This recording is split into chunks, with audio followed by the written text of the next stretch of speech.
Hello friend, कैसे हो आप सब लोग। आई होप कि आप सब ठीक होंगे। My name is Saraswati Yadav और आज हम यूपीएसआई का मूल विधि का प्रैक्टिस सेट करने वाले हैं। और ये जो प्रैक्टिस सेट है ये है 2014 का। कब का ये प्रैक्टिस सेट है? तो ये 2014 का प्रैक्टिस सेट है। और इसमें से आज हम मूल विधि से ओनली हमने 10 मोस्ट इम्पोर्टेंट क्वेश्चन लिए हैं।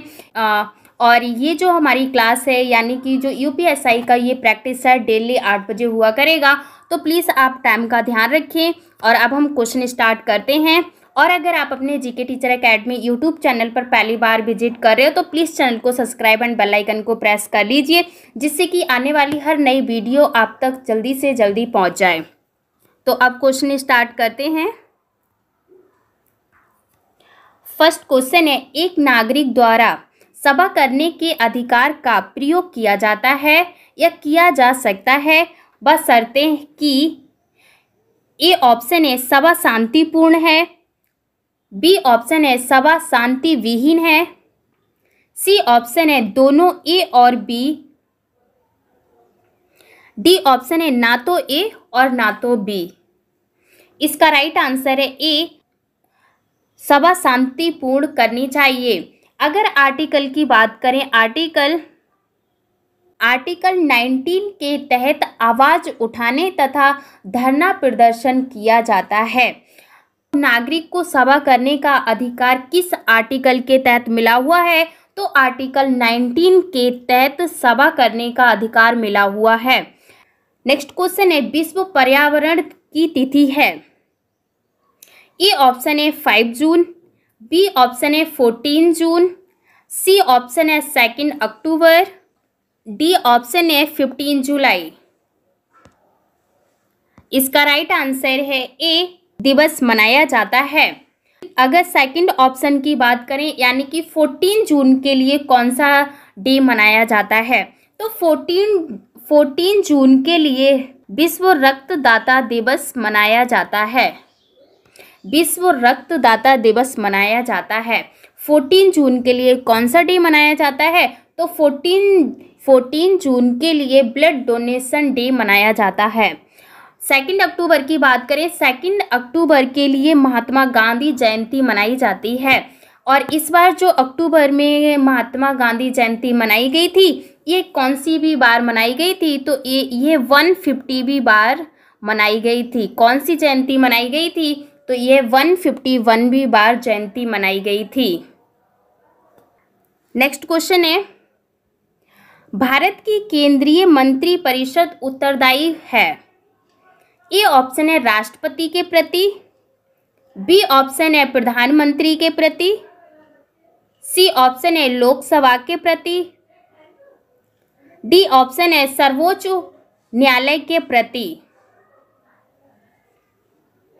इसका राइट आंसर है लोकसभा के प्रति भारत की केंद्रीय मंत्री परिषद उत्तरदायी होती है या उत्तरदायी है। अगर इसके ऑप्शन की बात करें तो सबसे पहले जो ऑप्शन दिया है राष्ट्रपति के द्वारा, तो राष्ट्रपति की अगर हम बात करें तो संविधान के अनुच्छेद या आर्टिकल 75 के अनुसार राष्ट्रपति द्वारा प्रधानमंत्री नियुक्त किए जाते हैं। राष्ट्रपति के द्वारा प्रधानमंत्री नियुक्त किए जाते हैं और प्रधानमंत्री की सलाह के अनुसार या सलाह पर अन्य मंत्रियों की नियुक्ति की जाती है। देन अन्य मंत्रियों की नियुक्ति राष्ट्रपति के द्वारा की जाती है परंतु प्रधानमंत्री की सलाह पर की जाती है। देन मंत्री परिषद राष्ट्रपति के प्रसाद प्रियतन पद पर बनी रहती है, लेकिन ये जो मंत्री परिषद संयुक्त रूप से संसद या लोकसभा के प्रति उत्तरदायी होगी। अगर लोकसभा नहीं दिया होगा ऑप्शन में तो किसके प्रति उत्तरदायी होगी? तो ये संसद के प्रति उत्तरदायी होगी। किसके प्रति उत्तरदायी होगी? तो यह संसद के प्रति उत्तरदायी होगी। नेक्स्ट क्वेश्चन है, पर्यावरण प्रदूषण से क्या अभिप्राय है? ए ऑप्शन है ऐसा ठोस पदार्थ जो ऐसी सांद्रता में विद्वान है जो पर्यावरण के लिए क्षतिकर हो सकता है या जिसका क्षतिकर होना संभाव्य है।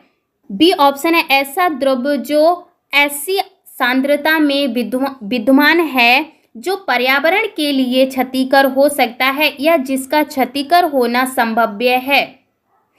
सी ऑप्शन है ऐसा गैसीय पदार्थ जो ऐसी सांद्रता में विद्यमान है जो पर्यावरण के लिए क्षतिग्रस्त हो सकता है या जिसका क्षतिकर होना संभाव्य है।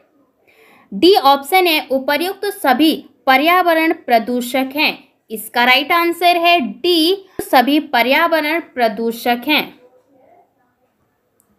नेक्स्ट क्वेश्चन की बात करते हैं। नेक्स्ट क्वेश्चन है भारत के राष्ट्रपति को हटाने की प्रक्रिया है। ए ऑप्शन है संसद में महाभियोग, बी ऑप्शन है प्रधानमंत्री द्वारा महाभियोग, सी ऑप्शन है उपराष्ट्रपति द्वारा महाभियोग, डी ऑप्शन है उपरोक्त में से कोई नहीं। इसका राइट आंसर है ए, संसद में महाभियोग। महाभियोग की पहले हम बात करते हैं कि महाभियोग किन किन पर लगाया जा सकता है। तो महाभियोग की जो प्रक्रिया होती है ये राष्ट्रपति और सुप्रीम कोर्ट या हाई कोर्ट के जजों के हटाने के लिए महाभियोग लगाया जाता है। और महाभियोग कब लगाया जाता है? तो भारतीय राष्ट्रपति को संविधान के उल्लंघन के मामलों में या मामलों में महाभियोग की प्रक्रिया के माध्यम से राष्ट्रपति को उसके पद से हटाया जा सकता है। महाभियोग की प्रक्रिया संसद के किसी भी सदन के द्वारा शुरू की जा सकती है। जो महाभियोग की प्रक्रिया होती है ये ऐसा नहीं है कि केवल ये संसद के द्वारा ही शुरू की जा सकती है, संसद के किसी भी सदन के द्वारा इसको शुरू किया जा सकता है। तो भारत के राष्ट्रपति को हटाने की प्रक्रिया क्या है? तो राष्ट्रपति को हटाने की प्रक्रिया महाभियोग है। और जो महाभियोग की प्रक्रिया होती है यह किसके द्वारा लगाई जाती है? तो यह संसद के द्वारा या संसद के किसी भी सदन के द्वारा महाभियोग की प्रक्रिया लगाई जा सकती है या शुरू की जा सकती है। डन। नेक्स्ट क्वेश्चन है साइबर अपराध में दंड का प्रावधान किस विधि के अंतर्गत दिया जाता है? ए ऑप्शन है सूचना प्रौद्योगिकी अधिनियम, बी ऑप्शन है सूचना का अधिकार अधिनियम, सी ऑप्शन है भारतीय दंड संहिता, डी ऑप्शन है उपर्युक्त में से कोई नहीं। इसका राइट आंसर है ए, सूचना प्रौद्योगिकी अधिनियम। सूचना प्रौद्योगिकी अधिनियम की शुरुआत कब हुई थी? तो सूचना प्रौद्योगिकी अधिनियम की शुरुआत 17 अक्टूबर 2000 को सूचना प्रौद्योगिकी अधिनियम को लागू किया गया था। सूचना प्रौद्योगिकी अधिनियम को कब लागू किया गया था? तो 17 अक्टूबर 2000 को सूचना प्रौद्योगिकी अधिनियम को लागू किया गया था। नेक्स्ट क्वेश्चन है सूचना का अधिकार अधिनियम 2005 लागू होता है। ए ऑप्शन है संपूर्ण भारतवर्ष में, बी ऑप्शन है जम्मू कश्मीर के अतिरिक्त संपूर्ण भारत में, सी ऑप्शन है जम्मू कश्मीर और पंजाब के अतिरिक्त संपूर्ण भारत में, डी ऑप्शन है उपर्युक्त में से कोई नहीं। इसका राइट आंसर है बी, जम्मू कश्मीर के अतिरिक्त संपूर्ण भारत में, यानी कि जम्मू कश्मीर को छोड़कर पूरे भारत में सूचना का अधिकार अधिनियम लागू किया गया था। सूचना का अधिकार अधिनियम लागू किया गया था। सूचना का अधिकार अधिनियम से कुछ वेरी मोस्ट इम्पोर्टेंट बातें जान लेते हैं कि जो सूचना का अधिकार अधिनियम है, सूचना का अधिकार अधिनियम है ये संसद के द्वारा 12 मई 2005 को पारित हुआ। संसद के द्वारा कब पारित हुआ? तो ये संसद के द्वारा 12 मई 2005 को पारित हुआ।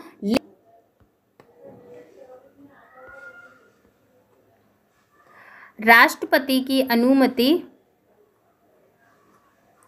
लेकिन राष्ट्रपति की अनुमति 15 जून 2005 को मिली। राष्ट्रपति के द्वारा अनुमति कब मिली? तो राष्ट्रपति के द्वारा अनुमति 15 जून 2005 को मिली और ये 12 अक्टूबर 2005 को जम्मू एंड कश्मीर को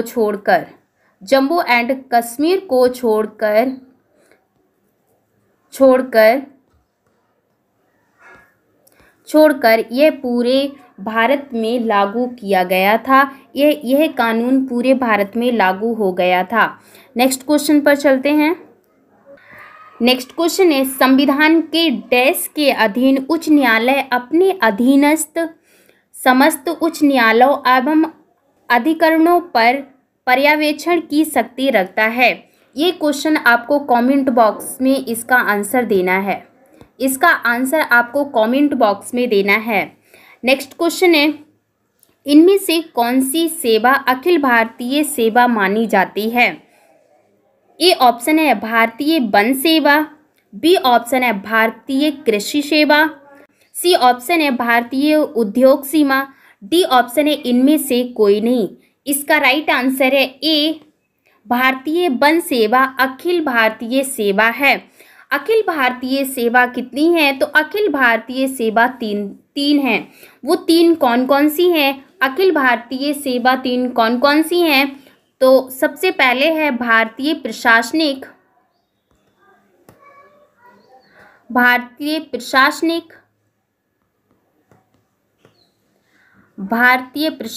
सेवा,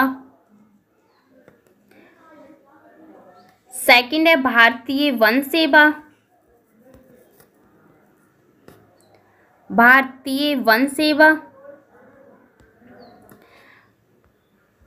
थर्ड है भारतीय पुलिस सेवा। भारतीय अखिल सेवा कितनी है? भारतीय अखिल सेवा तीन है। कौन कौन सी है? भारतीय प्रशासनिक सेवा, सेकंड है भारतीय वन सेवा, थर्ड है भारतीय पुलिस सेवा। नेक्स्ट क्वेश्चन देखते हैं।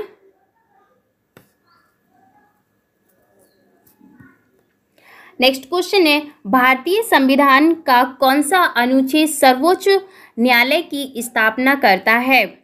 ए ऑप्शन है अनुच्छेद 141, बी ऑप्शन है अनुच्छेद 145, सी ऑप्शन है अनुच्छेद 124 तहत सर्वोच्च न्यायालय की स्थापना की जाती है। सर्वोच्च न्यायालय की स्थापना किस आर्टिकल के तहत की जाती है? आर्टिकल 124 के तहत सर्वोच्च न्यायालय की स्थापना की जाती है। और अब हम अपनी क्लास को यहीं स्टॉप करते हैं और मिलते हैं अगली क्लास में। तब तक के लिए बाय बाय, टेक केयर। और अगर आपने अभी तक वीडियो को लाइक एंड शेयर नहीं किया है तो प्लीज़ वीडियो को लाइक एंड शेयर कर दीजिए।